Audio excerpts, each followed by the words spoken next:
No dia 29 deste mês, decorreram as eleições na África do Sul, que pela primeira vez parecem incertas desde o final do regime britânico. A África do Sul, que é considerada uma das maiores economias de África, vem passando por diversas dificuldades na última década. Escândalos de corrupção, presidente preso, protestos, apagões, falta de água e uma elevada taxa de desemprego, que levam muitos a dizerem que o país está a caminho de um colapso total. E o povo culpa o partido no poder, o ANC. Estas eleições, para muitos, parece uma oportunidade de substituir o partido no poder, o Congresso Nacional Africano. O partido vem perdendo apoio da população durante anos, assim como uma divisão dentro do seu próprio partido, fazendo com que o partido tenha menos de 50% da aprovação da população. Então, o que vem acontecendo com o ANC e o que pode acontecer nestas eleições? Então, o Congresso Nacional Africano é um movimento e partido político sul-africano que foi fundado em 1912, com a proposta de defender os direitos da população negra do país. Então, desde o fim do regime do apartheid em 1994, o ANC se tornou o partido político principal da África do Sul, sendo principalmente apoiado pela Aliança Tripartite, uma aliança formada pela Alemanha, Itália e o Japão, e com o Congresso Sul-Africano de Sindicatos e o Partido Comunista Sul-Africano. Mas depois da sua formação e anos de sucesso, o ANC começou a perder apoio da população. Então, o que tem feito a população perder fé no ANC nos últimos anos? Bem, existem vários motivos, como por exemplo, a pobreza e o desemprego. A taxa de desemprego da África do Sul é de 32%, é uma das piores do mundo e está cada vez mais a aumentar. A África do Sul também é classificada pelo Banco Mundial como o país com a maior desigualdade de riqueza. A reputação do ANC também foi manchada por uma série de alegações de corrupção, especialmente sobre a liderança do antigo presidente sul-africano Jacob Zuma. Mais recentemente, uma crise elétrica ligada à corrupção e à má gestão no fornecedor nacional de energia estatal levou a apagões diários em todo o país. Olha, sobre os apagões, as pessoas aqui andam com calendários de apagões.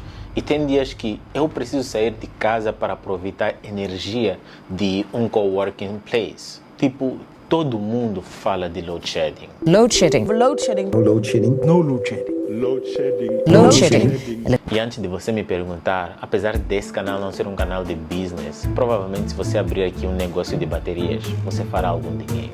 Então, é isso. Continuando.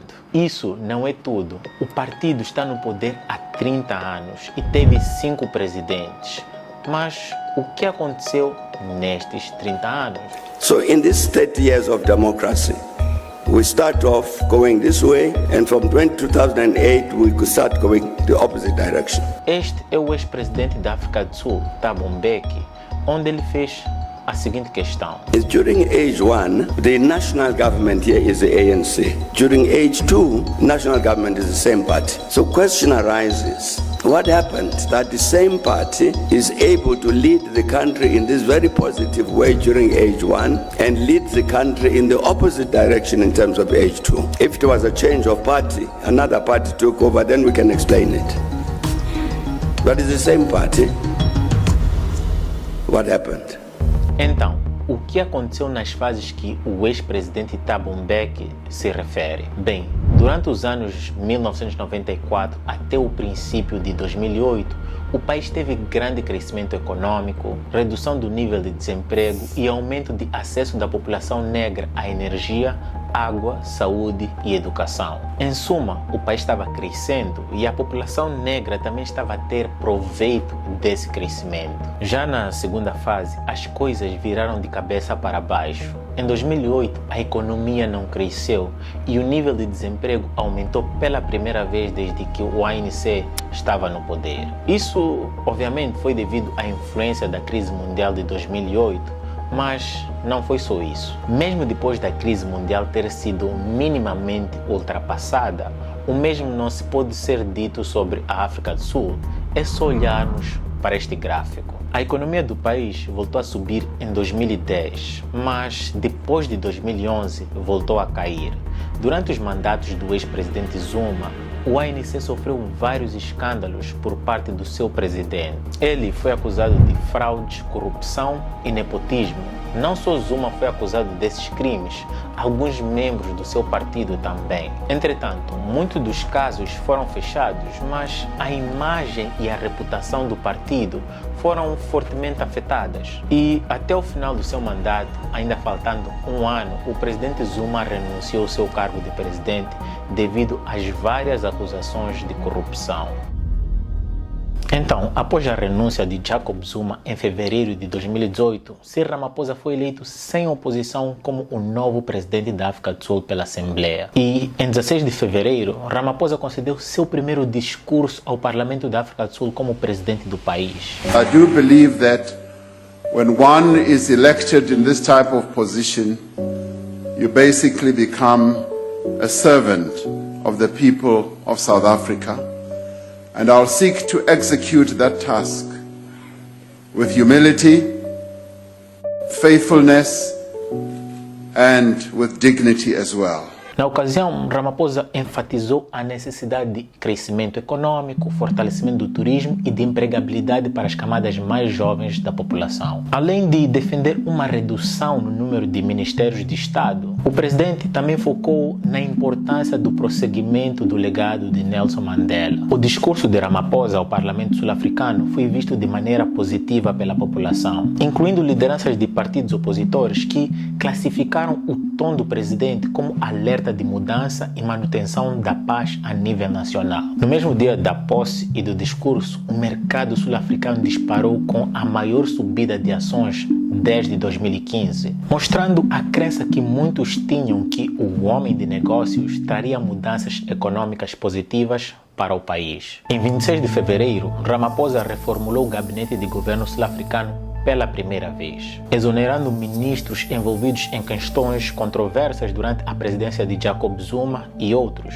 Zuma deixou o país pior do que encontrou. O nível de desemprego e criminalidade haviam aumentado. O setor de transporte público, eletricidade e outros já haviam começado a falhar. E esperava-se que com Ramaphosa seria diferente, que ele seria a resposta para os problemas do país. Em 8 de maio de 2019, o ANC recebeu 57,6% dos votos nas eleições gerais sul-africanas, o que já era uma grande diferença em relação às eleições anteriores. Em 22 de maio, Ramaphosa foi subsequentemente confirmado sem oposição para o seu primeiro mandato presidencial pleno, como já havia sido eleito meses antes, apenas para assumir o cargo vago de Zuma. Após um ano no poder, veio a pandemia, afetando a economia e aumentando o nível de desemprego no país.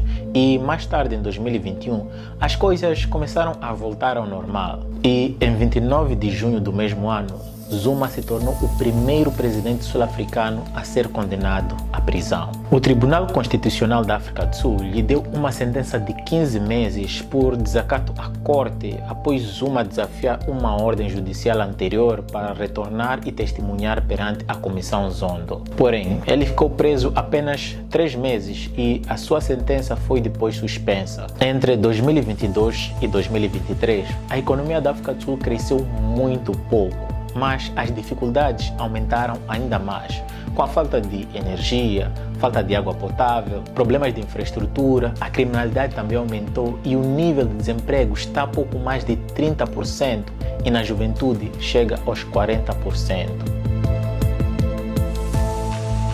Até o princípio deste ano, vários desses aspectos não melhoraram, mostrando de uma certa forma de que o presidente Ramaphosa não conseguiu atingir as expectativas do seu povo. Muitos acreditam que o presidente simplesmente encontrou vários problemas acumulados dos seus antecessores. E um bom exemplo disso seria o fato de que a empresa responsável pelo fornecimento de energia, Eskom, havia avisado sobre os problemas que a empresa enfrentava, mas estes foram ignorados e desde 2007 o país vem sofrendo cortes de energia. Mas outros não acreditam que Ramaphosa simplesmente herdou problemas dos seus antecessores. Afinal, o presidente Ramaphosa já fazia parte deste mesmo governo que está no poder. Ele era o vice-presidente desde 2014 e poderia ter trabalhado mais para mitigar estes mesmos problemas. Mas o maior problema do ANC e do presidente Ramaphosa não é só o declínio da popularidade do partido, mas a divisão dos votos que eles enfrentam.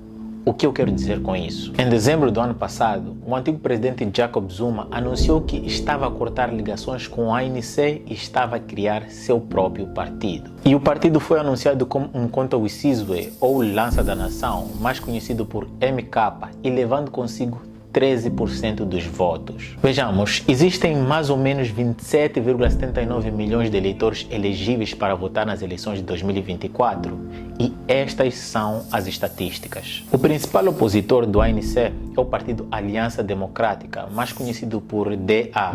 É um partido político com ideologias liberais. Mas talvez deveríamos prestar mais atenção no IFF, ou Combatentes da Liberdade Econômica, um partido sul-africano comunista e nacionalista negro que foi fundado por Julius Malema. Julius Malema é um ex-membro do ANC.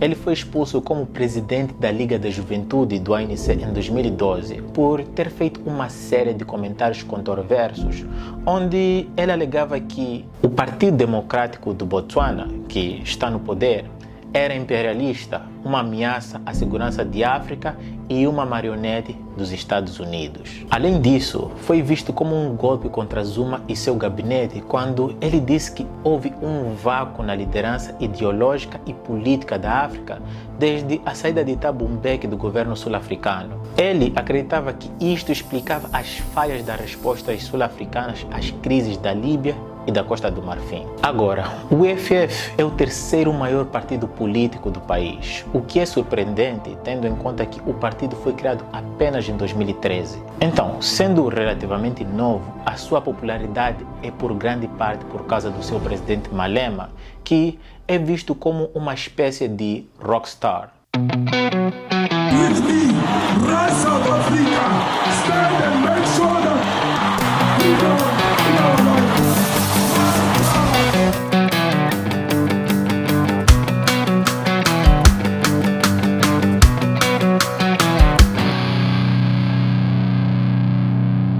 E não só um rockstar, mas também um DJ do povo.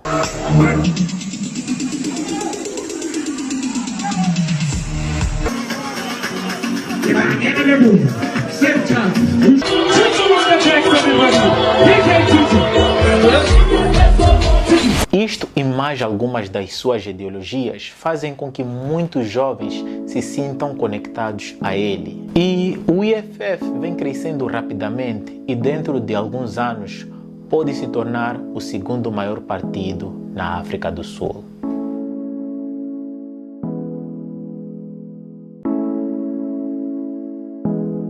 Então, o que pode acontecer nessas eleições?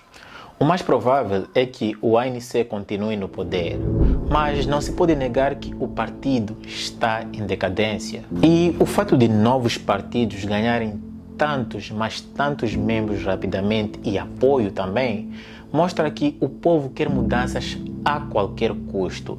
E é evidente a decadência do ANC, o que faz algumas perguntas surgirem. Será que o ANC vai melhorar e resolver os problemas do país? Ou, por mais quanto tempo, o ANC irá conseguir se manter no poder? Então, deixa-me saber o que você acha e responda se você tem alguma opinião aí nos comentários. E é isso, o nosso vídeo termina por aqui. Muito obrigado e, por favor, não se esqueça de dar aquele soco no like, partilhar com 5 pessoas e, claro, Se você quer apoiar ainda mais esse canal, torne-se membro do canal ou do Patreon, link na descrição. Então é isso, meu muito obrigado, Koshikuro, Kanimambo, Asante Sana, é só o começo, tamo juntos. Peace!